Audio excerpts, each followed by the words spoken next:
Sekejap share je.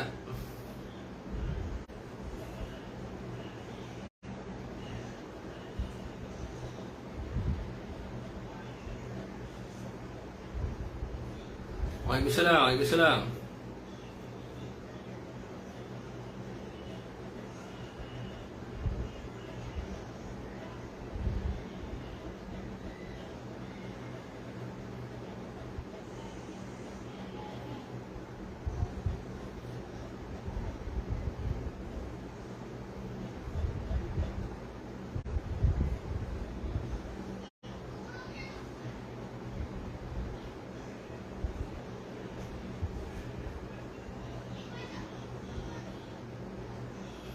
Hadir Waalaikumsalam kepada sesiapa yang memberi sekalam. Sekejap saya buat perkongsian dulu.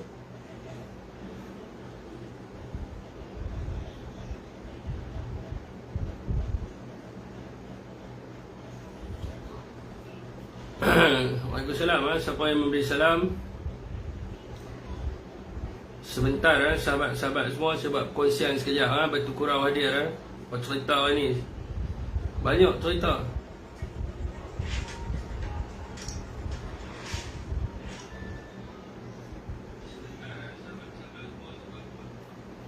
Ni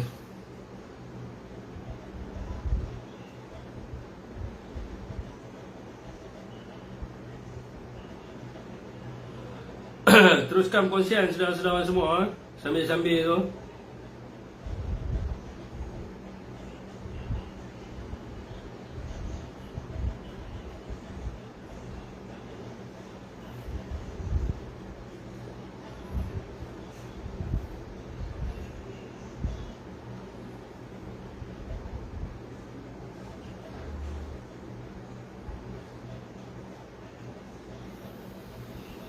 Waalaikumsalam kepada sesiapa yang memberi salam. Sambil-sambil tu kita kongsi sekejap share dulu. Tu 2 3 4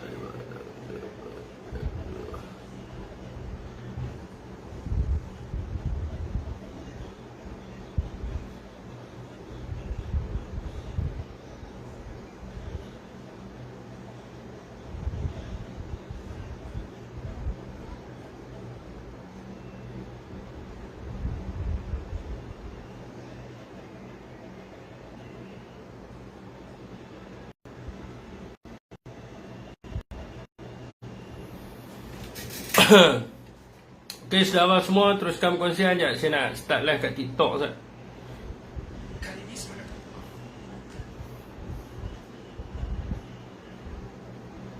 Ini 17 hari bulan kan.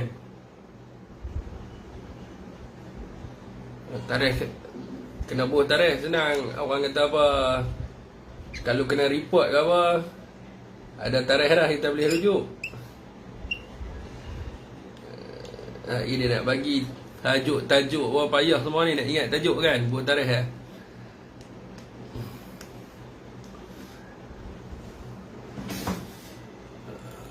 Tajuk apa malam ni Sabar lo, sat lo, lek-lek lo orang kata lek-lek lo orang kata.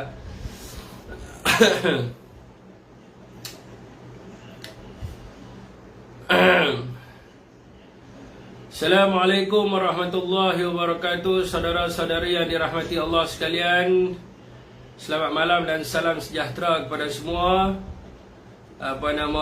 Terima kasih kerana menonton live saya. Hari ini saya bersiaran secara live di TikTok saya, Muhammad Syafiq Abdul Halim, di Facebook page Muhammad Syafiq Abdul Halim, dan juga di YouTube. Lepas ni mungkin ada Instagram Muhammad Syafiq Abdul Halim official, YouTube page Muhammad Syafiq Abdul Halim. Jadi kepada sesiapa yang menonton live saya ni, minta teruskan perkongsian anda supaya membawa ilmu yang bermanfaat kepada semua. Hari ini pelbagai topik yang kita nak bincangkan. Waalaikumsalam Abang Azhar Razak, Cik Muhammad Nur, Muhammad Hamzah Zaini, Normawati, Mak Yusof, Law Abidin Citizen, Yani Hanif Iskandar, Sibri Bri Azmi Hanifah, Fazrin Aiman, Manyan. Waalaikumsalam kepada sesiapa yang memberi salam. Sebagai mukadimahnya malam ni teruskan perkongsian sedang. Malam ni saya nak merakamkan terima kasih tuan-tuan dan setinggi penghargaan kepada Ketua Pemuda PAS Ombak dan juga SK kita lah, saudara SK kita, kerana semalam mereka menjemput saya untuk menghadiri satu majlis makan malam yang diberi nama Meet and Greet bersama-sama dengan influencer yang dituduh yang kena tangkap dan sebagainya, dan semualah, dan juga kelab remaja PAS. Saya lupa dah saudara kita, dia duduk dekat dengan rumah saya, minta maaf kalau saya lupa nama dia. Okay, dia ada di sini, dia boleh bagi tahu nama dia apa dia. Dan juga kepada semualah, Haji Nik yang semalam sama-sama dengan saya. Haji Nik terasa hati dengan saya minta maaf secara live Ada Haji Nik. Okey, tuan, saya melawakkan dia lama sebelum ni dia teringat lagi lawak tu. Okey, tuan. Jadi banyak perkara lah yang dikongsikan oleh anak-anak muda, khususnya daripada PAS yang banyak paling banyak sekali daripada PAS lah yang duk kena kes ni. Kesian 2 orang wanita macam-macam. Semalam saya dengar pasal berkenaan dengan mereka sampai kena sabu di rumah, macam-macam benda lah. Dan rupa-rupanya baru saya faham sedari Tasnim dan seorang lagi nama apa atau Ustazah tu, rupa-rupanya mereka kena ni bukan sebab mereka aktif di media sosial. Mereka cuma buat video tu waktu tempoh berkempen pilihan raya yang ke-15. Jadi video tu viral sampai mencecah, ada yang 1 juta, ada yang 3 juta tontonan. Jadi oleh disebabkan itulah yang menyebabkan ada yang pihak yang berdendam waktu pilihan raya tu, dendam. Maka lepas tubuh kerajaan diambilnya tindakan ke atas mereka ni. Tapi tak apa, kita minta lah, kita berdoa supaya mereka diberi kekuatan untuk terus berjuang kepada Perikatan Nasional. Jangan takut, kerana saya percaya bahawa agensi penguatkuasaan dan mahkamah dalam negara kita ni masih lagi boleh memberikan keadilan kepada kita sebaiknya. Waalaikumsalam kepada sesiapa yang memberi salam. Teruskan perkongsian. Dia kena berapa kes semalam? Saya 2 kes 233, 1 kes 505B dan juga 1 kes 38C. Alhamdulillah hari ini saya dimaklumkan bahawa 1 kes 233 saya tu telah pun di NFA kan. Siapa dia ni Isnan aku pergi SKMM. Ni siapa dia? Hanif Istiqamah. Siapa dia Hanif Istiqamah ni? Hanif kena hari Isnan SKMM. Aduh, Naya Naya tuan tapi nak buat macam mana, teruskan perjuangan saudara-saudara semua. Semoga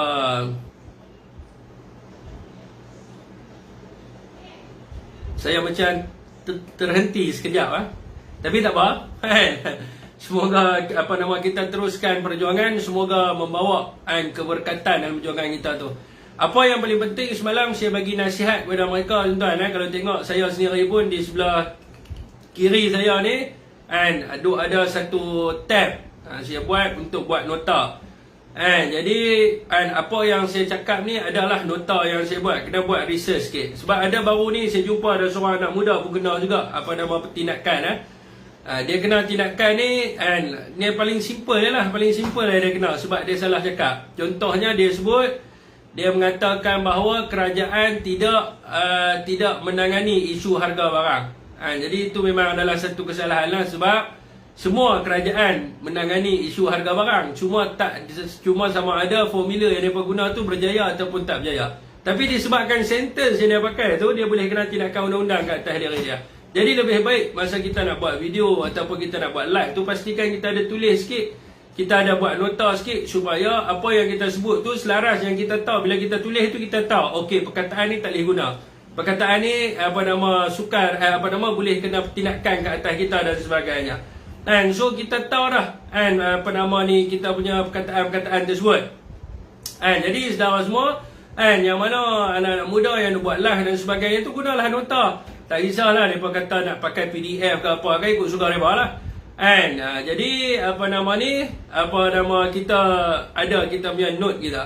Dan kita kena banyak buat research lah kalau boleh kan. Kita nak kritik kita bukan kritik individu tuan, kita kritik kerajaan hari ni. Dan bila kita kritik itu, kita buat penambahan dengan kita buat teguran kepada mereka.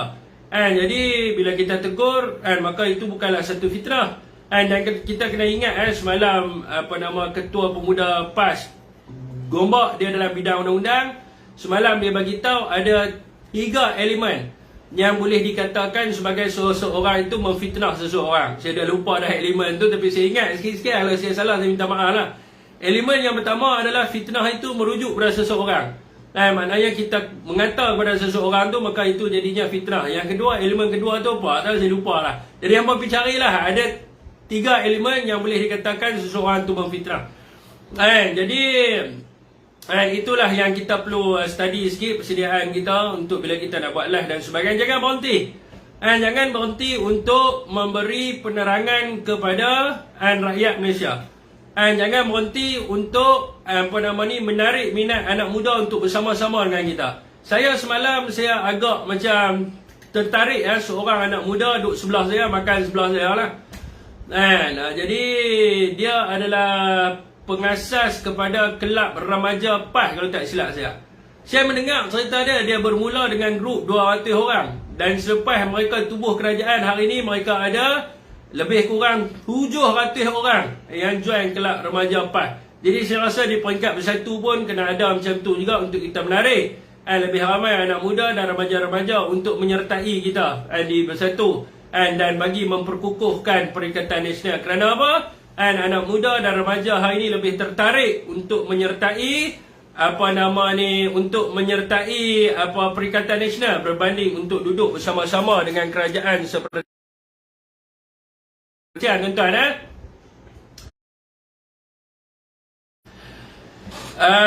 Okey tuan-tuan, itu adalah saya punya mukadimah untuk malam ni. Okey tuan-tuan. Jadi saya nak teruskan dengan ucapan tadilah, ucapan daripada Perdana Menteri Syakut lah. Dia katakan berkenaan dengan konflik kaum dan agama, dia akan ambil tindakan tegas berkaitan dengan konflik kaum dan agama ni. Jadi pada pandangan saya lah, tak kisahlah PM nak setuju ke tak, ni adalah pandangan saya. Kita tidak boleh mengambil tindakan tegas ke atas reaksi masyarakat atas perkara yang berlaku disebabkan oleh kegagalan kerajaan untuk mengawalnya. Hari ini semua orang tahu, bila kita sebut tentang kaum dan agama hari ini yang jadi kelang kabut kat dalam media sosial ni, sebenarnya saya pun tak apa suka sentuh tentang isu agama kaum ni. Saya tak minat. Siapa ikut live saya lama, saya tahu lah. Jadi hari ini meskipun rakyat marah, kita kena tengok adalah kerana 2 isu. 2 isu yang pertamanya adalah berkaitan dengan sebuah filem. Saya tak mau promosikan filem tu, jadi tuan-tuan pun tahu apa nama filem tu. Dan saya tahu sengaja dibuat bagi viral dalam TikTok ni sebenarnya nak mempromosikan filem tu. Jadi saya tak perlu sebut nama filem tu, semua orang tahu filem tersebut yang menceritakan tentang keluar daripada agama, yang ceritakan tentang nak makan babi dan sebagainya, yang menyebabkan rakyat merasa marah dengan filem tersebut. Dan begitu juga lah dengan projek yang dilancarkan oleh kerajaan, itu bernama projek Artikel 11. Artikel 11 ini adalah berkaitan dengan kebebasan beragama. Jadi inilah yang menyebabkan reaksi masyarakat menunjukkan mereka marah dengan keadaan tersebut. Saya bukan nak encourage mereka untuk marah dan sebagainya. Cuma saya nak minta kepada kerajaan, kalau kerajaan tidak mahu untuk rakyat mengambil tindakan sendiri, maka kerajaan kena memberi tekanan kepada mereka-mereka yang mencetus kepada isu perkauman dan juga agama itu sendiri. Jadi kerajaan kena menunjukkan ketegasan dan memberi tekanan yang kuat kepada mereka yang buat filem tersebut ataupun mereka yang sengaja untuk buat program-program yang pelik-pelik ini. Dan supaya rakyat melihat bahawa kerajaan tegas dalam menangani isu berkaitan dengan kaum dan agama itu sendiri. Maka disebabkan itulah rakyat tidak akan bertindak mengikut keputusan mereka sendiri. Jadi ini terletak kepada kerajaan. Kalau mereka berpuas hati, mereka tengok kerajaan bawa keluar kenyataan, contohnya di peringkat JKOM ke Kementerian Multimedia keluarkan kenyataan mengkritik secara keras orang yang buat filem ni. Maka saya rasa rakyat tidak akan bangkit sendiri. Kalau ada rakyat yang bangkit tu, dia ada masalah kat sini sebab dia terlampau ekstrim. Jadi yang mereka marahnya apabila mereka melihat orang yang menghina keluarga, orang yang menghina agama mereka, orang yang menghina kaum mereka tidak diambil tindakan yang tegas oleh pihak kerajaan. Saya bukan nak fitnah, tapi inilah yang kita nampak, yang rakyat nampak. Jadi tuan-tuan, apa yang dikeluarkan kenyataan daripada PMX, walaupun saya tak pernah sebut dalam live saya bahawa saya bersetuju dengan dia, tapi hari ini saya beritahu saya setuju bila PMX mengeluarkan kenyataan bahawa kita tidak boleh membina negara dan masyarakat dengan terperangkap, walaupun dia tak sebut ayat macam ni, tapi ayat dia lebih kurang dia berbunyi macam ni lah. Saya alter sikit lah ayat dia tu. Saya kira dia berkata, tukar ayat Perdana Menteri pula, tapi tukar bukan fitnah, tukar bagi sedap sikit. Yang mana PMX mengatakan lebih kurangnya, dia kata tentang masyarakat madani apa semua lah, tapi saya singkatkan, yang bermaksud yang sama. Kita tidak boleh membina negara dengan masyarakat yang terperangkap dalam isu kaum dan juga keagamaan. Memang kita tak boleh membina negara, tuan-tuan, sebab negara kita terdiri daripada kaum yang majmuk. Kalau kita terperangkap dalam keadaan yang mana nak memperjuangkan benda yang pelik-pelik, maka sampai bila-bila pun kita tidak boleh membina negara kita. Sebab itu kalau kita tengok kejayaan kita untuk membina negara bermulanya apabila kita mendapat kemerdekaan.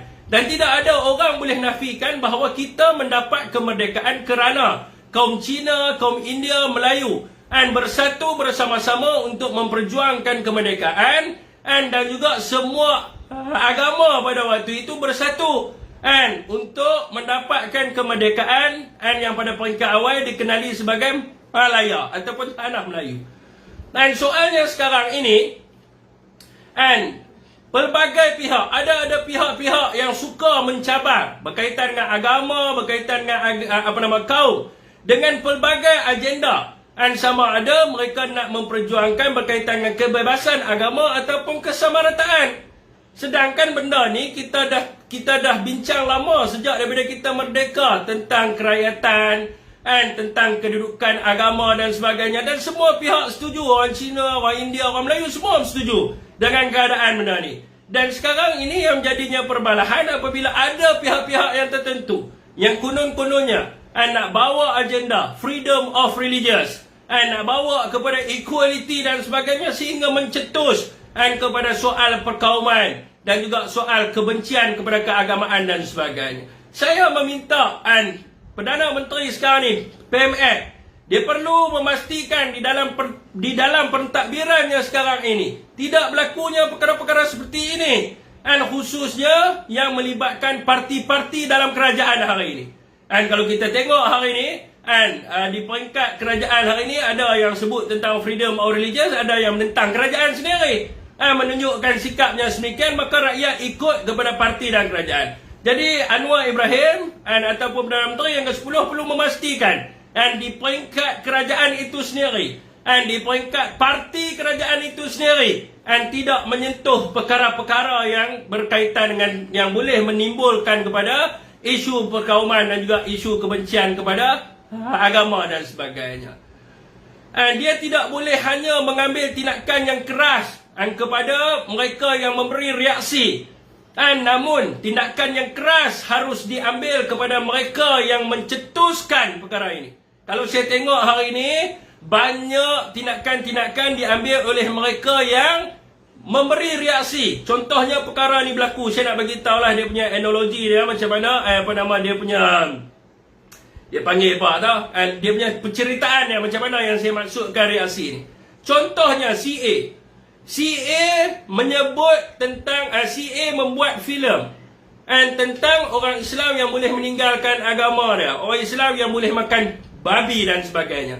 CB memberi reaksi, kronologi. CB memberi reaksi kepada tindakan yang dibuat oleh CA. Yang jadi peliknya hari ini, CB kena tindakan, CA tak kena. Sepatutnya orang yang mencetus ini yang kena tindakan keras. Yang ni yang kita kena kecam, sebab dia yang mencetus, bukan orang yang memberi reaksi. Kalau tidak ada pencetus, mana mungkin ada orang nak bagi reaksi. Ini yang kita kena tengok. Bila kita ambil tindakan kepada orang yang memberi reaksi, benda ini takkan selesai, saudara. Pasti ada orang lain lagi yang tak puas hati. Sebab apa CB kena tangkap? Wujud pula CC. CC kata sebab apa CB kena tangkap? Dia hanya memberi reaksi kepada CA. Kerajaan tidak adil, menindas CB. Wujud pula satu kelompok yang lain pula yang sengaja nak hantam kerajaan. Lepas tu CC kena tangkap. Mai pula CD. Tu yang jadi perhimpunan besar-besar tu. Yang menyebabkan orang semua pakat turun. Jadi benda ni berpunca sebab apa? Sebab CA. Bukan sebab CB, CC, CD ataupun orang ramai yang memberi reaksi. Sebab CA ni. Maka kena ambil tindakan yang keras kepada CA ini. Jadi bila kita sebut tentang projek artikel sebelah yang baru-baru ni, ramailah siang tadi pun saya tengok. Saya buat live malam ni sebab rakan banyak lah yang duk kongsi tentang artikel sebelah ni.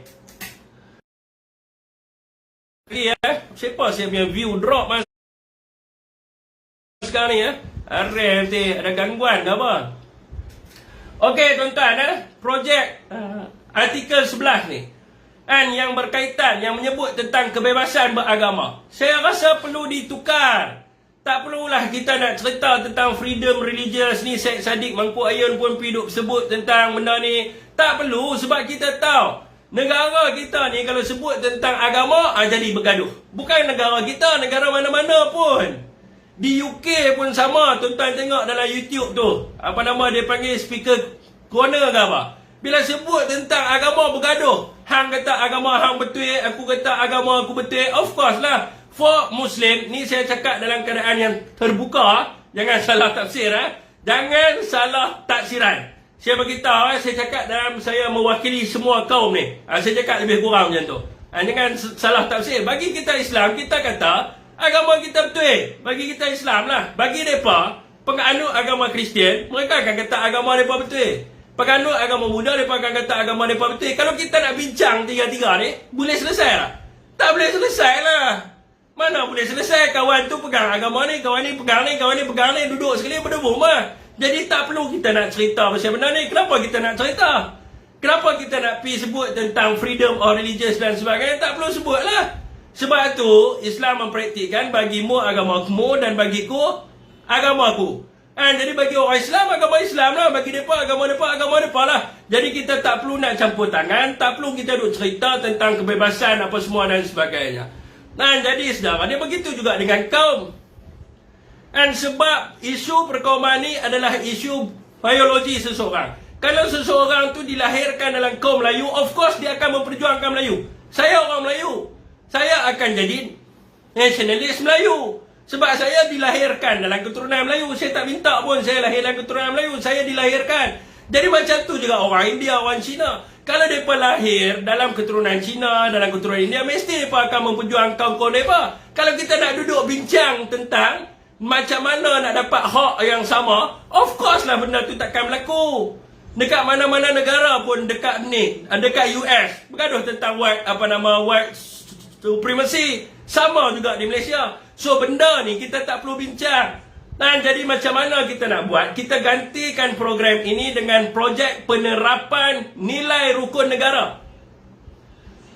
Projek penerapan nilai rukun negara itu menggantikan supaya rakyat belajar berkaitan perkara-perkara berkaitan dengan rukun negara. Dan benda ini telah pun dibangkitkan oleh YB daripada kerajaan sendiri. Bukan saya cakap ni. Saya tak boleh claim kredit sebab mereka yang cakap.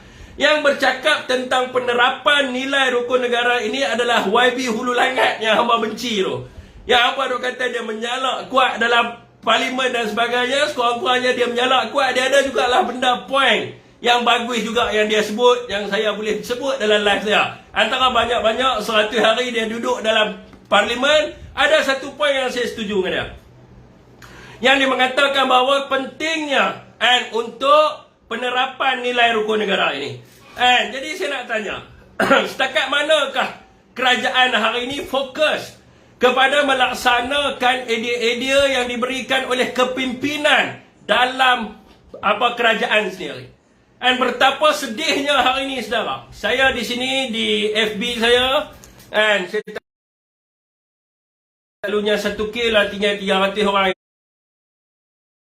yang tengok, 300 orang yang tengok di FB. Di TikTok ada 800 orang. Di YouTube ada 243 orang. Sedihnya hari ini. Kalau kita tanya kepada semua orang hari ini, Berapa ramai hari ini majoriti rakyat Malaysia yang tahu tentang rukun negara? Saya pernah buat survey, saudara. Saya pernah buat survey dekat LRT Masjid Hamid dengan satu lagi apa dia yang tukar train tu, Calon Solin kot, tak silap saya. Saya pernah buat survey masa saya duduk di UM dulu, saya belajar dulu kan. Jadi saya pernah buat survey. Saya nak bagi tahu kepada menteri hari ini, 80% daripada rakyat Malaysia yang kita bertemu mereka yang turun daripada train tak tahu tentang rukun negara. Mereka tahu hanya rukun negara yang pertama je, kepercayaan kepada Tuhan. Dan mereka ada setengah di antara mereka yang tidak tahu langsung kata rukun negara ni ada 5. Ada yang sebut 6, tu bukan rukun negara, tu rukun iman. Dan ada yang sebut 7, ada yang sebut 13, tu bukan rukun negara, tu rukun solat. Jadi ada yang sampai tak tahuan. Jadi inilah betapa sedihnya, sebab itulah timbulnya isu berkaitan dengan perkauman dan juga keagamaan ini kerana kebanyakan rakyat Malaysia tidak memahami tentang rukun negara.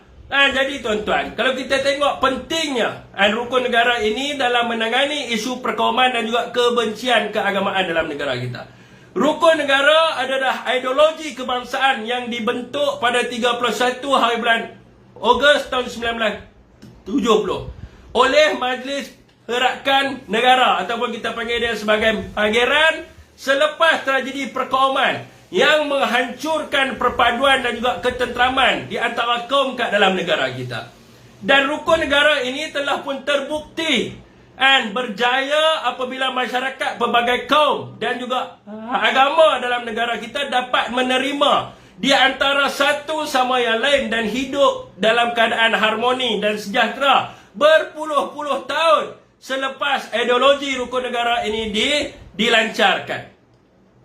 Menurut Prof. Madya Dr. Nazri, Muslim tahun 2021, dia menyebut di dalam berita harian ke sini, saya lupa tulis tadi, rasanya berita harian, dia menyebut rukun negara dibentuk dengan tujuan utama iaitu membentuk perpaduan kaum dalam kalangan rakyat dan menjadi identiti kepada rakyat Malaysia. Jadi saudara semua, rukun negara bukan sahaja untuk dipamerkan, ia perlu difahami dan dihayati oleh setiap lapisan rakyat Malaysia. Dan oleh sedemikian, tentang sekadar mencetak rukun negara di belakang buku ataupun memamerkan rukun negara dekat LRT, dekat pejabat-pejabat kerajaan, ia tidak memadai. Sebab mereka hanya melihat tetapi mereka tidak menghayati dan memahami apakah isi kandungan rukun negara. Saya nak bagi tahu kepada semua, dekat plus, RNR plus, dekat dia punya hentian, setiap hentian ada letak rukun negara. Tapi bila kita pergi tanya, orang yang lalu atas highway, dia tidak tahu rukun negara itu apa. Ini membuktikan bahawa dia tidak melihat pun rukun negara yang telah dipamerkan di hentian rehat tersebut. Dia tidak menghayati dan memahami isi rukun negara tersebut. Jadi sekadar kita nak letak belakang buku, tak payah banyak tuan-tuan tanya budak sekolah. Kalau kita tanya budak sekolah rukun negara, dia pun tak tahu, sedangkan kat belakang buku dia ada rukun negara. Sebab apa? Sebab cikgu dia tak ajak dia baca rukun negara, tidak mengajak nilai-nilai dalam rukun negara dan tidak memahamkan dia tentang rukun negara. Kerajaan perlu melaksanakan program-program bagi memberi kefahaman yang jelas berkenaan dengan prinsip rukun negara. Cadangan saya, dan daripada kita mungkin boleh menggantikan projek artikel 11 ini dengan memperbanyakkan program-program penerangan berkaitan dengan rukun negara di peringkat universiti dan sekolah. Tuan-tuan, rukun negara ada cerita tentang kepercayaan kepada agama masing-masing. Dan juga ada cerita tentang perlembagaan, ada cerita tentang institusi beraja, dan ada cerita tentang kesopanan kita di antara semua kaum dan sebagainya. Jadi ia adalah lebih baik daripada kita nak ambil hanya salah satu daripada rukun negara, iaitu kepercayaan kepada Tuhan. Lebih baik kita ambil kelima-lima dan kita buat program penerangan di peringkat universiti dan juga sekolah-sekolah. Kerajaan juga boleh buat apa sahaja program untuk mendoktrinkan rukun negara. Tak kira lah dia nak buat ceramah ke, town hall ke dan sebagainya yang melibatkan pakar-pakar yang boleh menerangkan, bukan orang-orang politik. Orang politik kalau buat program, dia nak cerita tentang dia lah, suruh undi Pakatan Harapan dan sebagainya. Dan kita kena keluar daripada skop politik, ambil pakar-pakar daripada universiti. And kita ada Profesor Syam Rahayu. Dia pun boleh terang tentang rukun negara ni, untuk memberikan penjelasan yang baik kepada rakyat, supaya rakyat semuanya, Melayu, Cina, India, memahami tentang prinsip rukun negara. Dan kita akan mengembalikan seperti tahun 70-an, 80-an, 90-an, yang mana orang Melayu, orang India, orang Cina boleh duduk sekali. Dan saya juga mencadangkan jugalah kepada Kementerian Pendidikan. Ni apa hamba duk blok ramai tengah ni? Apa nama ni?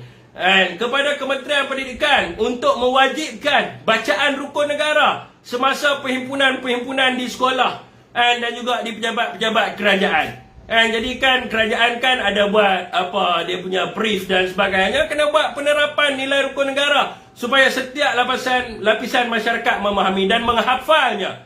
Dekat perhimpunan sekolah pun kena hafal rukun negara. Dan boleh buat juga di peringkat kementerian kementerian apa sekarang ni? Multimedia dipanggil sebagai apa?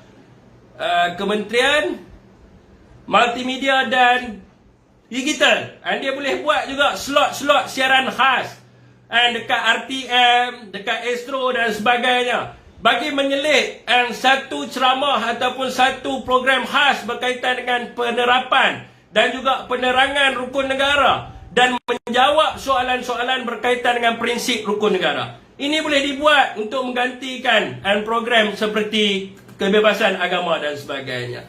Dan juga kerajaan perlu melibat uruskan dengan semua parti-parti politik. Bukan saya maksud kepimpinan mereka, saya maksudkan jentera-jentera ataupun saya maksudkan ahli-ahli dalam parti-parti politik ni, agar ahli-ahli daripada parti memahami tentang kedudukan rukun negara, di mana mereka perlu memahami bahawa persaingan dalam parti politik harus keluar daripada fahaman perkauman dan juga keagamaan semata-mata, dengan menitik beratkan nilai rukun negara dalam setiap perjuangan parti-parti yang ada dekat Malaysia ini.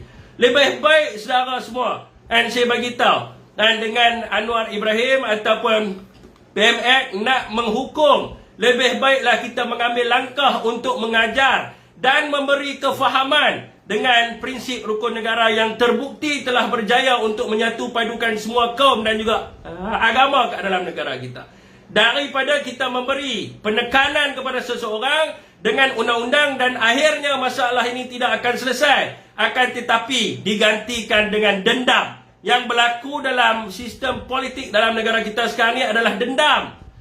Bila mereka duduk di atas, mereka dendam, mereka hukum orang yang ada dekat bawah. Bila orang yang ada dekat bawah naik, berdendam, hukum pula orang yang lain pula. Jadi kita tak mahu benda tu semua berlaku. Jadi lebih baik kita mengajar dan memberi pendidikan daripada kita menghukum dan sebagainya. Okey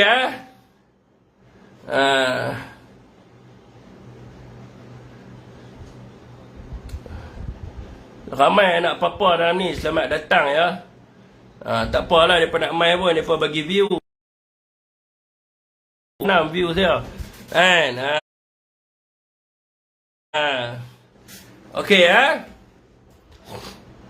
teruskan perkongsian tuan-tuan. Ni topik hangat sikit lah rakan kita ni. Hari ni saya dimaklumkan seorang lagi pemain media sosial TikTok daripada PAS disiasat oleh PDRM. Saya rasa semua rakan-rakan kita kenal.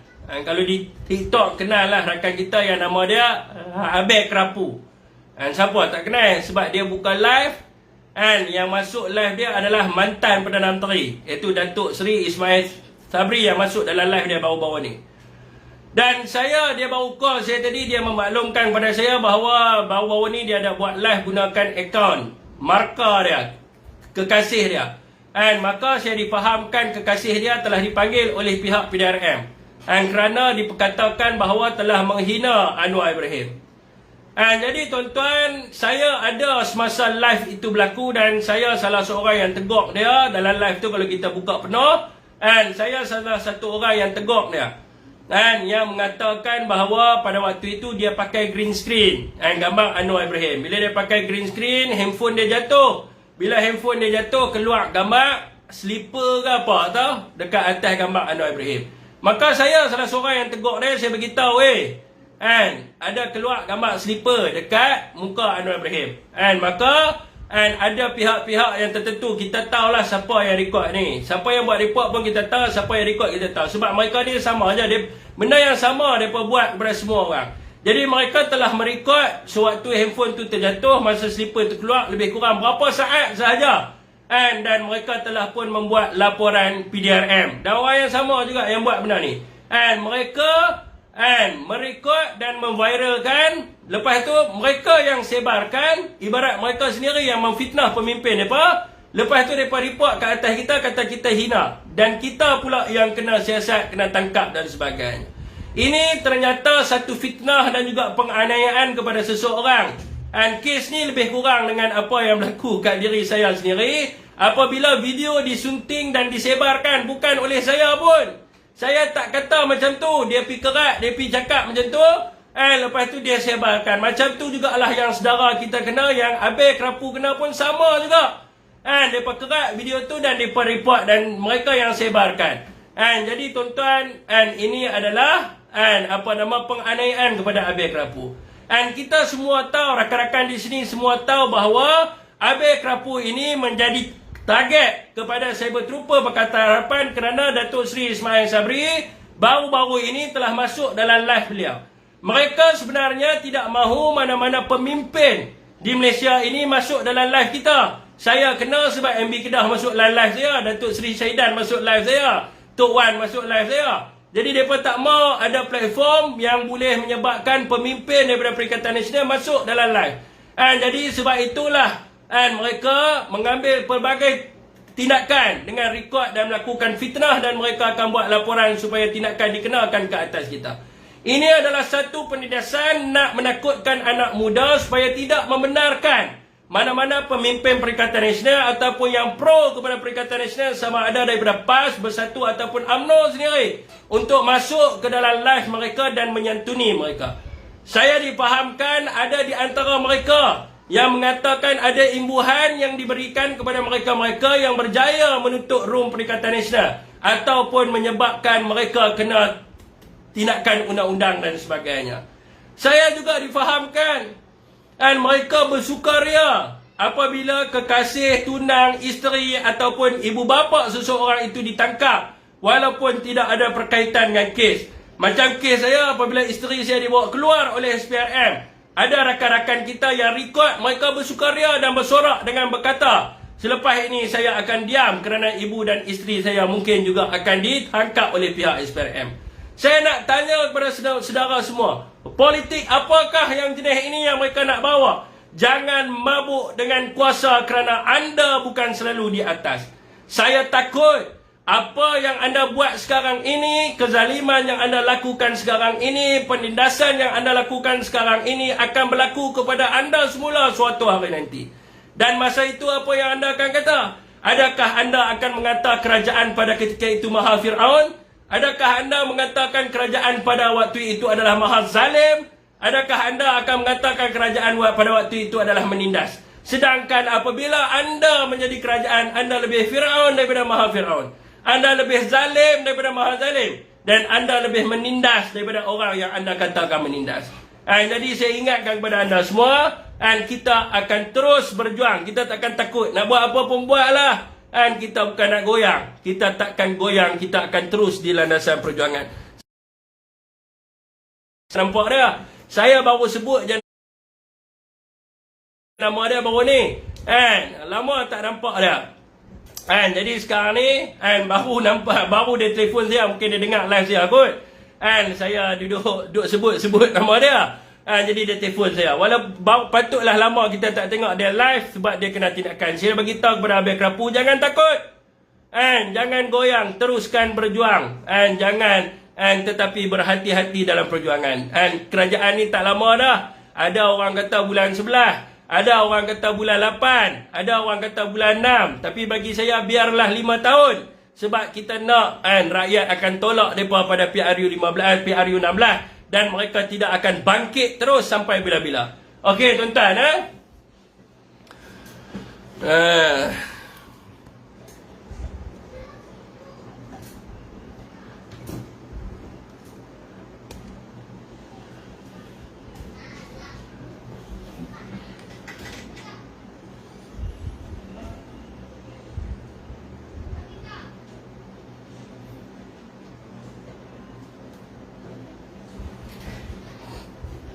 Line sangkut ke biar betul? Ya, biarkan 5 tahun betul. Biarkan 5 tahun. Okey tuan-tuan hari ni tuan-tuan dalam The Star bertarikh 17 hari bulan Mac tahun 2023 ada kenyataan daripada Tan Sri Azhar Baki. Yang mana tuan-tuan boleh tengok VTT yang saya buat tadi, saya ada lampirkan akhbar tersebut dan kenyataan dia sendiri dalam akhbar tersebut. Jadi kenyataan beliau mengatakan bahawa SPRM bersedia untuk menyiasat mana-mana pemimpin politik dan parti politik jika terdapat aduan dan bukti salah laku mereka. Soalan pertama yang timbul di kepala saya apabila saya membaca kenyataan Tan Sri Azhar Baki ini, saya nak tanya, apakah status laporan yang telah dibuat oleh Ketua Penerangan Bersatu Selangor, Ketua Penerangan Bersatu Terengganu, Ketua Penerangan Bersatu Kedah dan Bersatu di seluruh negara dan di semua pejabat SPRM di setiap negeri, di mana mereka telah membawa bersama bukti dan juga untuk membuat aduan berkaitan dengan rasuah dan pembelanjaan mewah Barisan Nasional dan Pakatan Harapan semasa PRU 15. Saya nak tanya, setakat mana status laporan ini? Sebab saya dipahamkan, sebelum saya buat live ni, saya ada berhubung dengan mereka-mereka yang telah membuat laporan ini. Saya dipahamkan mereka telah menerima email daripada SPRM yang mengatakan bahawa aduan mereka ini telah diterima dan akan dibawa ke jawatan kuasa penilaian, yang mana dalam tempoh masa 14 hari akan diberi maklum balas berdasarkan jawatan kuasa tersebut. Dan saya dipahamkan juga, dimaklumkan oleh mereka bahawa telah lebih daripada 14 hari daripada hari mereka menerima email tersebut dan tidak ada apa-apa langsung maklum balas daripada pihak SPRM. Jadi kita nak tanya kepada SPRM sebab laporan ini dibuat kepada SPRM seluruh negara. Dan kita nak tahu, rakyat nak tahu. Sebab telah pun dilaporkan dalam akhbar. Semua ada. Sinar, Berita Harian, Nayang Siang Pau, Hamil Nation, Suncu Daily, Malaysia Kini, China Morning Post, News Straits Times, The Star, semua lapor tentang laporan tersebut. Rakyat nak tahu apa sudah berlaku dengan aduan tersebut. Sebab apa? Kita dipahamkan semasa laporan itu dibuat masa mereka membuat sidang media, rakyat melihat mereka telah melampirkan beberapa gambar dan juga laporan akhbar tempatan yang dibawa bersama semasa laporan itu dibuat berkaitan dengan perbelanjaan mewah Pakatan Harapan dan juga Barisan Nasional dengan menggunakan helikopter dan menyewa billboard yang mahal di tepi lebuh raya. Sudah tentu rakyat tidak akan tahu di manakah sumber kewangan mereka jika pihak SPRM tidak menyiasat dan mendedahkan daripada manakah Barisan Nasional mendapat duit dan daripada manakah Pakatan Harapan mendapat duit ini. Jadi saya dipahamkan SPRM di bawah Jabatan Perdana Menteri.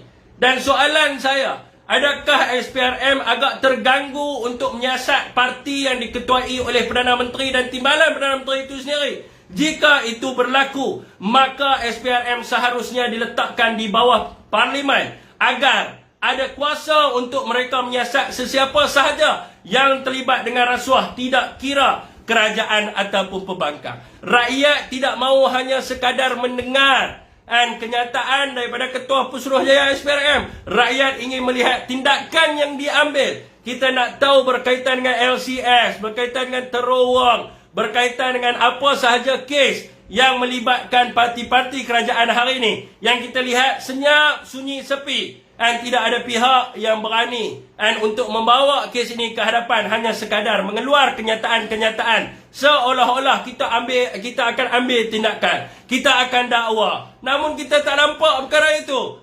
Jadi yang pertama sekali, Tan Sri Azhar Baki make sure kepada pegawai-pegawai penyiasat you untuk keluarkan apakah status laporan yang dibuat di seluruh negara berkaitan dengan perbelanjaan mewah. Sebab ada bukti. Sebab you kata kalau ada bukti, maka mereka akan menyiasat. Ada bukti, ada gambar, ada helikopter yang digunakan. Kita nak tahu helikopter tu dibayarkan, sumber kewangan mai daripada mana, siapa sponsor. Kan rakyat nak tahu.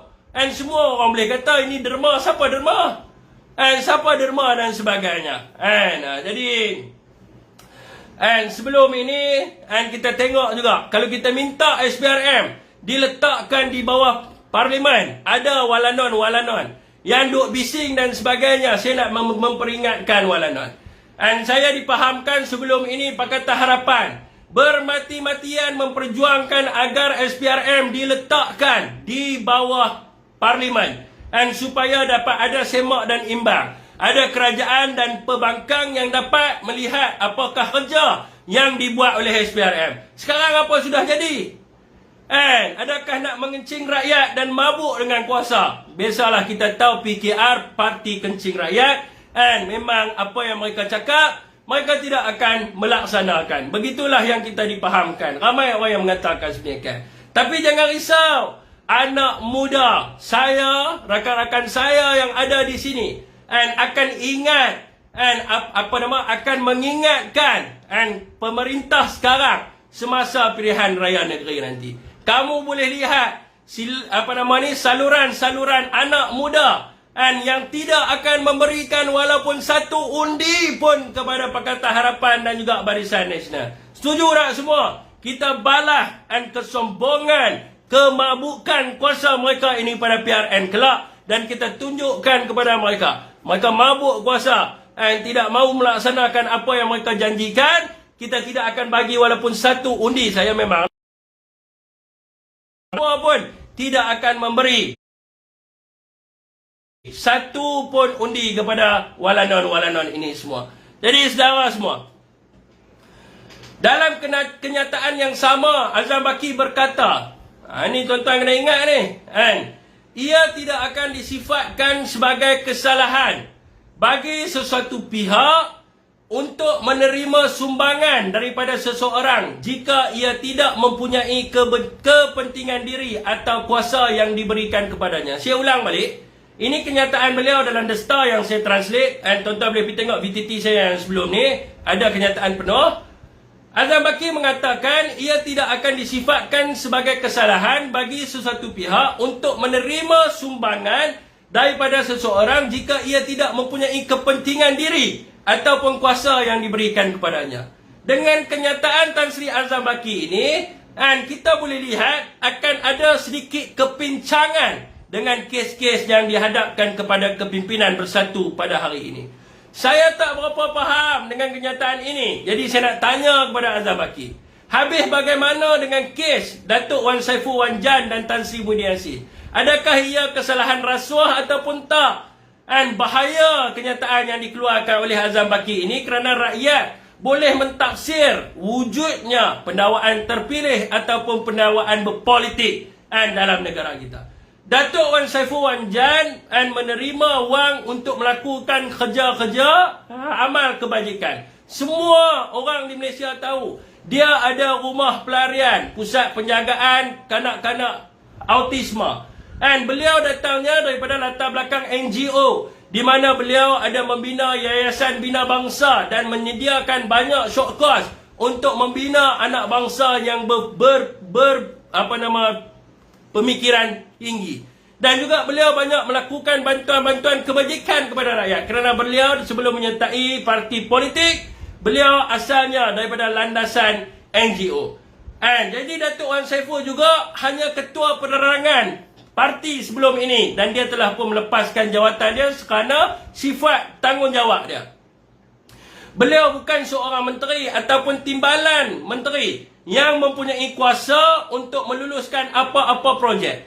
Jadi kalau kita merujuk kepada kenyataan Ketua Pesuruhjaya SPRM, ia bukannya rasuah ataupun pengubuhan wang haram. Seperti yang saya faham, kerana Datuk Wan Saiful tidak mempunyai kepentingan diri ataupun kuasa yang diberikan kepadanya.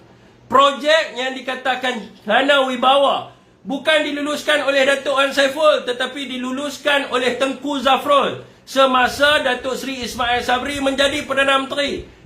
Kalau ikutkan kepada kes Datuk Wan Saiful Wan Jan, sekiranya projek itu diluluskan oleh Tengku Zafrul tanpa sebarang dorongan oleh sesiapa pun, dan Zafrul juga tidak menerima sebarang rasuah, kenapa Datuk Wan didakwa di mahkamah? syarikat ini nak bagi sumbangan kepada sesiapa pun, itu adalah hak mereka. Kalau penerima sumbangan dikatakan sebagai rasuah, walaupun dia tidak ada berkaitan dengan kelulusan projek, ini adalah satu masalah yang besar. Bukan saya kata, tapi saya hanya merujuk kepada kenyataan Azam Baki. Dan saya faham begitu. Saya rasa orang yang baca kenyataan dia pun akan faham begitu juga.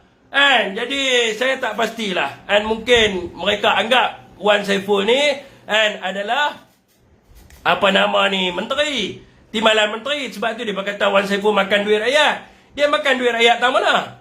Duit rakyat mana yang masuk dekat dia? Jadi dia bukan menerima wang rakyat, dia bukan ambil duit kerajaan, tak ada kaitan apa pun. Dia cuma terima sumbangan daripada syarikat itu untuk membuat kerja-kerja kebajikan. Jadi kalau ikut kepada kenyataan Azam Baki sendiri, maknanya dia tak bersalah sebab dia tak ada kepentingan, dia tak guna untuk kepentingan diri dia. Dia tak ada kepentingan dan dia tidak ada kuasa untuk menerima rasuah bagi meluluskan projek tersebut. Jadi ini adalah satu yang pelik berdasarkan kenyataan Tan Sri Azam Baki. Begitu jugalah dengan kes Tan Sri Mudi Yassin. Kalau berdasarkan kenyataan ini, maka kes Tan Sri Mudi Yassin ni lagilah pelik. Lagi pelik dan dia kata apa? Ajaib. Sangat. Sangat-sangat pelik, tuan-tuan. Sebab apa? Saya berterupa Pakatan Harapan duk kata Tan Sri Mudi Yassin ambil rasuah, makan duit rakyat. Sedangkan mereka sendiri tak faham tuduhan. Ni yang duk ada ni, walana-walana duk kata, Tan Sri makan duit rakyat, Tan Sri curi duit rakyat. Saya nak kata kepada mereka, saudara-saudara semua, mereka ini sebenarnya tak faham pertuduhan. Dia duk kata kat saya tak faham undang-undang. Sedangkan dia sendiri tak faham pertuduhan, tak faham undang-undang. Biasalah, kebanyakan penyokong-penyokong Pakatan Harapan ini tidak mempunyai latar belakang pendidikan yang baik. Kebanyakan penyokong-penyokong Pakatan Harapan ini tidak berpendidikan tinggi. Kalau tak percaya, saya boleh buktikan, saudara. Dan semua orang tahu di TikTok, bila saya masuk dalam live mereka, saya tanya, bila mereka ajak saya debat, berapa ramai di antara mereka yang ajak saya debat, saya tanya kepada mereka, apakah latar belakang pendidikan mereka? Mereka kata latar belakang pendidikan tidak perlu. Sebab apa? Sebab mereka tidak mempunyai latar belakang pendidikan yang baik. Mereka tidak mempunyai latar belakang pendidikan yang tinggi. Jadi kita tidak boleh menyalahkan mereka kalau mereka tidak memahami berkaitan dengan pertuduhan ini semua. Sebab mana mungkin orang yang hanya sekadar ada UPSR nak memahami tentang pertuduhan. Lainlah daripada Perikatan Nasional. Perikatan Nasional kebanyakannya ada latar belakang PhD, ada latar belakang master, ada latar belakang ijazah, paling kurang pun diploma. Jadi mungkinlah memahami. Jadi kalau duduk Pakatan Harapan yang ada UPSR saja, mana dia nak faham? Jadi tuan-tuan tak percaya, boleh pergi masuk dalam live mereka dan tanya mereka apa kelulusan mereka. Saya yakin mereka tidak akan ada latar belakang pendidikan yang baik. Saya pernah buat benda tu dan mereka marah pada saya bila saya tanya, what is your background? You keluar daripada universiti mana? Semua orang tahu saya tanya, you keluar daripada universiti mana? Mereka tak ada keluar daripada universiti mana-mana. Macam mana mereka nak faham? Kebanyakan di antara mereka hanya sekadar ada UPSR, diploma pun tidak ada. Ada yang sekolah pun tak habis. Mana nak faham? Jadi tuan-tuan, dalam kes Tan Sri Mudi Yassin, Tan Sri Mudi Yassin tidak pernah meminta ataupun menerima rasuah sebagaimana yang mereka bohong. Tidak ada satu sen pun yang dibelanjakan oleh Tan Sri Mudi Yassin dan tidak ada satu sen pun yang masuk ke dalam akaun Tan Sri Mudi Yassin sebagaimana yang mereka duk cerita ni. Sedangkan pendakwaan ini very clear. Tidak ada satu sen masuk dalam akaun dia. Tan Sri Mudi Yassin didakwa kerana dia adalah Presiden Bersatu. Bukan kerana dia minta rasuah. Bukan kerana duit rasuah ada dalam akaun dia. Dah. Minum air.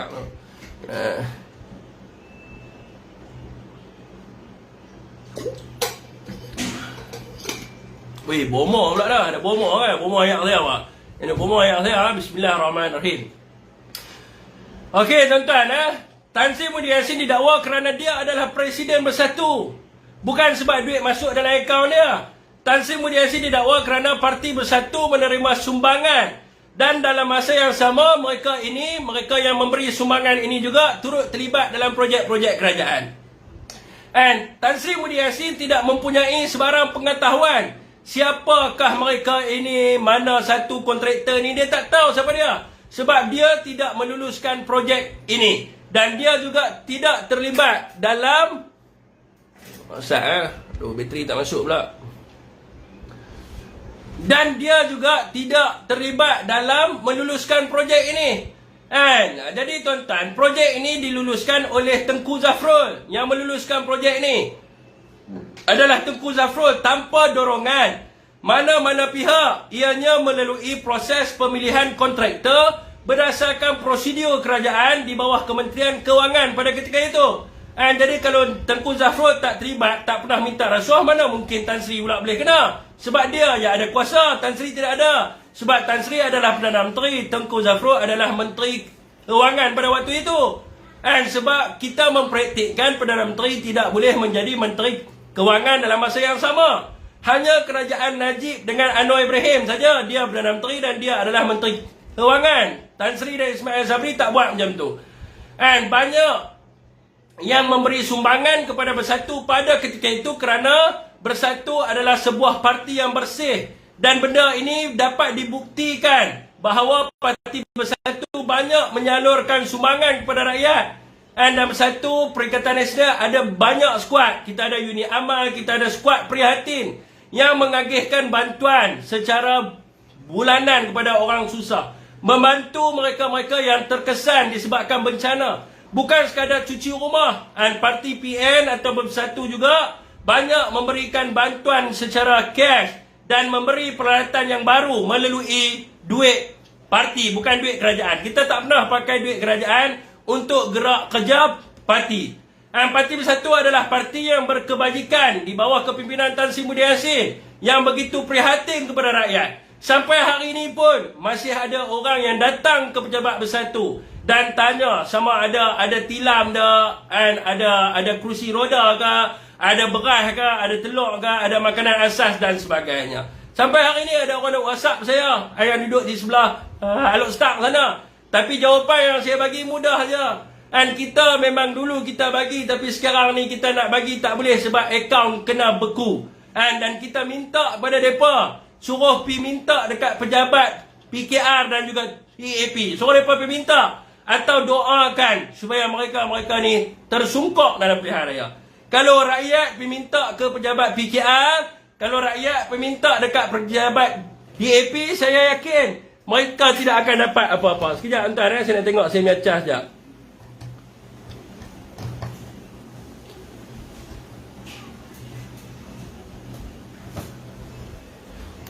Satu lagi telefon ni tak masuk pula dia punya charging dia.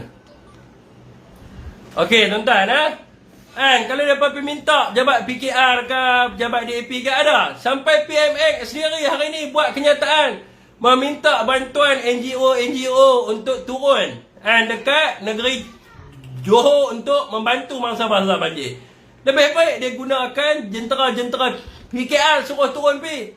Sebab apa? Sebab mereka tak ada, mereka kurang buat kebajikan. Jentera pun tak ada, mereka ni mana ada jentera pun. Duk harap menipu rakyat untuk suruh sokong mereka. Jadi tuan-tuan, Bersatu tiada bangunan sendiri. Semua ketua-ketua bahagian Bersatu membayar sewa dan utiliti pejabat menggunakan duit mereka sendiri. Tan Sri tak pernah ajak bagi duit. Kebanyakan ketua bahagian Bersatu semua ada bisnes dan pesara-pesara dan ada yang masih kerja. Itulah pengorbanan Parti Bersatu kepada rakyat yang diajar oleh Tan Sri Muhyiddin Yassin. Mana ada pemimpin Bersatu yang pakai kereta Porsche? Mana ada yang pakai Lambo ke, Ferrari ke? Mana ada anak-anak pemimpin Bersatu yang kaya-kaya? Mana ada ketua-ketua armada Bersatu yang pakai kereta hebat-hebat? Tak ada. Sebab apa? Tan Sri ajak kalau nak politik guna duit sendiri. Duit parti hanyalah untuk kebajikan kepada rakyat. Jadi inilah yang saudara semua kena faham. Saya nak tanya kepada saudara, lepas saya cerita kepada saudara semua, saya nak tanya, adakah Tan Sri Muhyiddin Yassin didakwa kerana sumbangan kepada parti dan disalurkan kepada rakyat yang susah. Adilkah mereka fitnah Tan Sri Muhyiddin Yassin sakau duit, sedangkan Tan Sri tak pernah terima walaupun 1 sen pun dalam akaun dia. Tan Sri tak pernah guna 1 sen pun untuk kepentingan peribadi. Saya nak bagi tahu pada saudara semua, kita tidak akan dapat pemimpin seperti Tan Sri Muhyiddin Yassin di mana telah terbukti tiada 1 sen pun yang diterima di dalam akaun peribadi beliau. Dan beliau sesungguhnya memang seorang pemimpin yang prihatin kepada kebajikan rakyat Malaysia. Tidak adil Okey tuan-tuan, insya-Allah tuan-tuan. Mereka nak kata apa pun mereka boleh kata, saudara semua.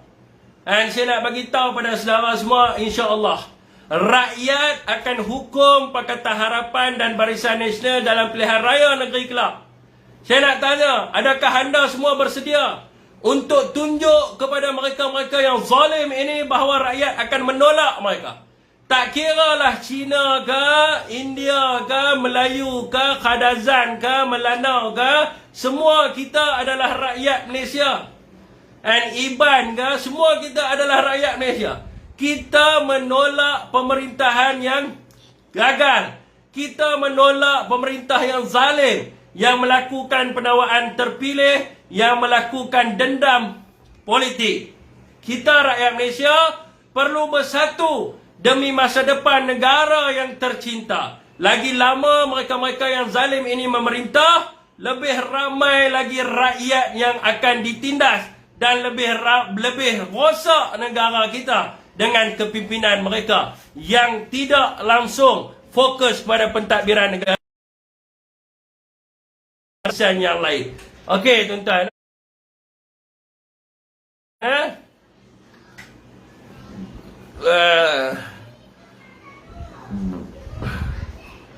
Okey. No KWSP, yes. Sedia nak benar mereka, sedia bagus. Share banyak sikit. Mak ayah saya akan undi PN. Terbaik. Terbaik Pencacai zalim kuat menjilat. Memanglah. Esok malam kita pakat pergi Batu 9. Ada apa tu kat Batu 9 tu? Firnon.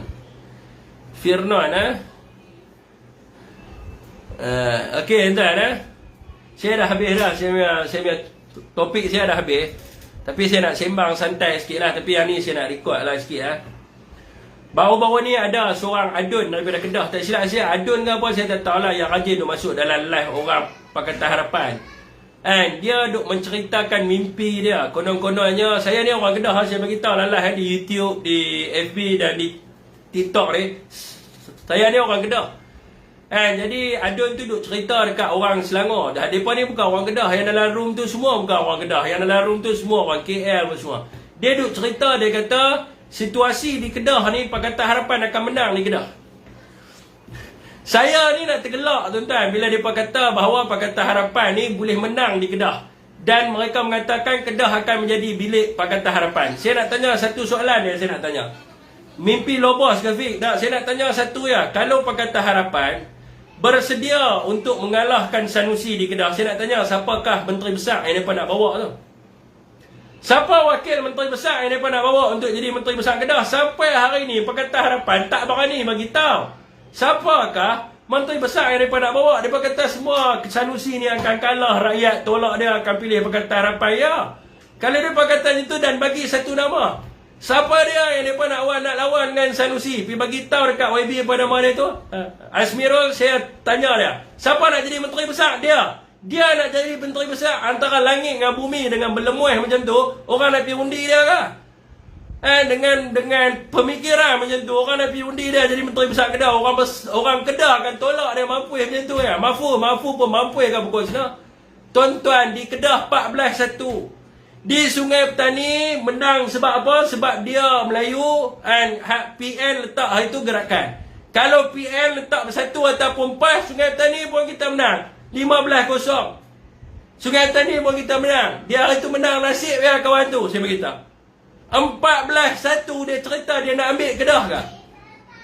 Dia nak ambil Kedah kan. Saya nak tanya kepada tuan-tuan, ni semua mimpi di siang hari. Sekarang ni bagi tahu kat rakyat Kedah, siapa hangpa nak bawa? Hangpa nak bawa siapa di Kedah? Siapa yang tolak Sanusi di Kedah? Dia ni gila. Tuan-tuan pergi tanya daripada kampung, sampailah ke bandar, sampailah kawasan luar bandar sana, tuan-tuan pergi tanya Sanusi. Kalau ada satu orang yang kata kami tak sokong Sanusi, tuan-tuan, tu memang pelik. Tuan-tuan pergi kawasan luar bandar sebut kata, saya MB Kedah sebut nama dia Sanusi ni, kita boleh percaya kat dia kan? Kita nak kena undi orang lain kan? Kalau ada satu orang Kedah yang kata dia ni tak bagus, dia ni tak guna, tak pandai buat kerja, tuan-tuan mari jumpa dengan saya. Sebab saya kata apa? Ini adalah satu perkara yang ajaib. Miracle. Sangat-sangat ajaib. Sebab apa? Seluruh negeri Kedah mengatakan bahawa zaman pentadbiran dia dengan Ustaz Azizan adalah paling terbaik dalam pemerintahan negeri Kedah. Dan mereka banyak membantu rakyat daripada sudut kebajikan dan daripada sudut ekonomi rakyat. Tiba-tiba ada satu orang Malaun Sinto yang tak tahu mai daripada mana punya manusia, mai habang kat kita, Sanusi tak pandai buat kerja, Sanusi ni tak guna, orang di Kedah semua tolak dia. Bagi tahu orang di mana yang tolak Sanusi, saya nak tahu.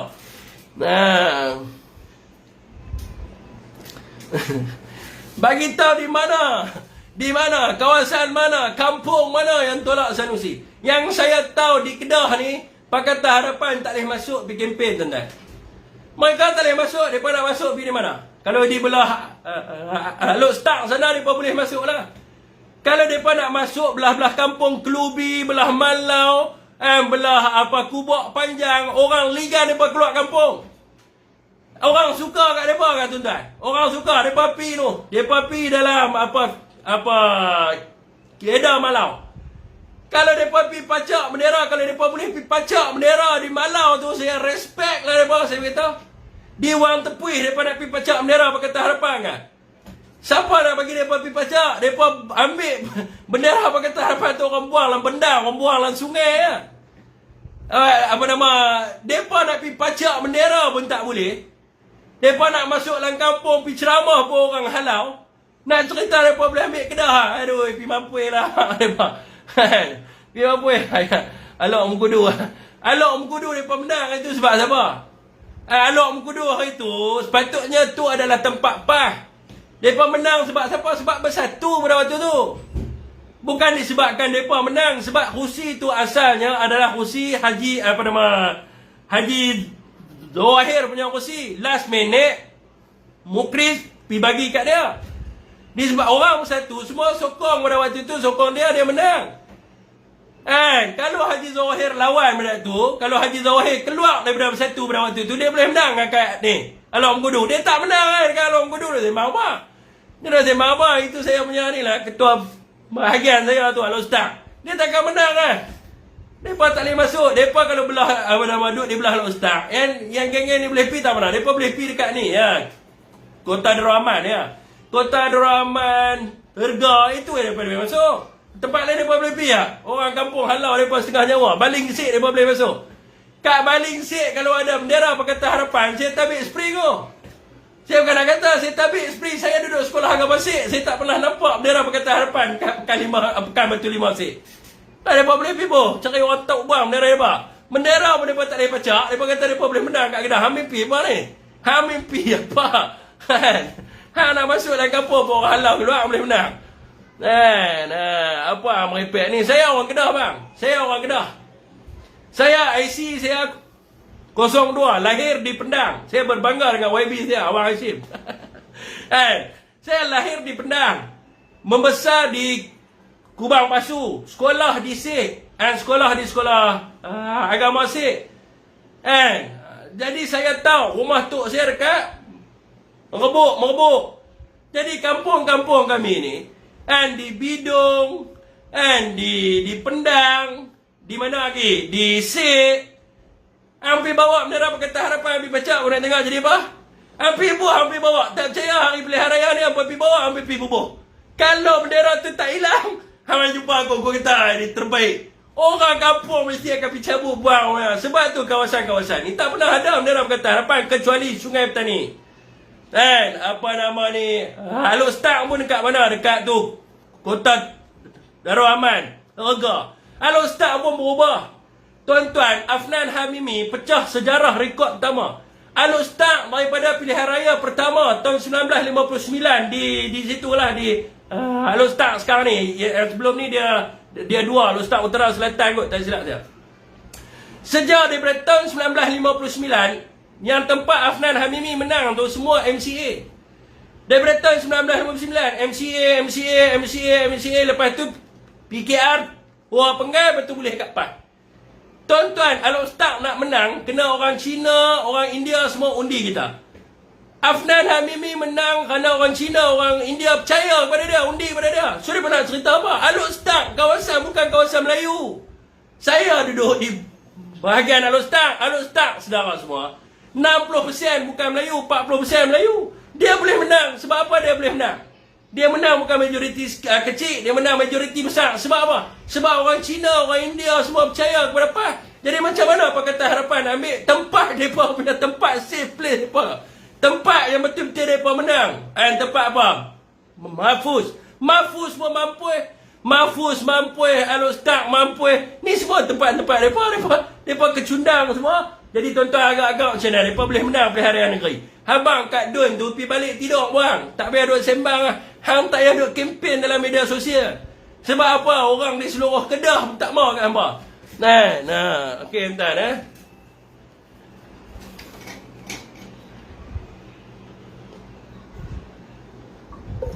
Naga lilit Okey tuan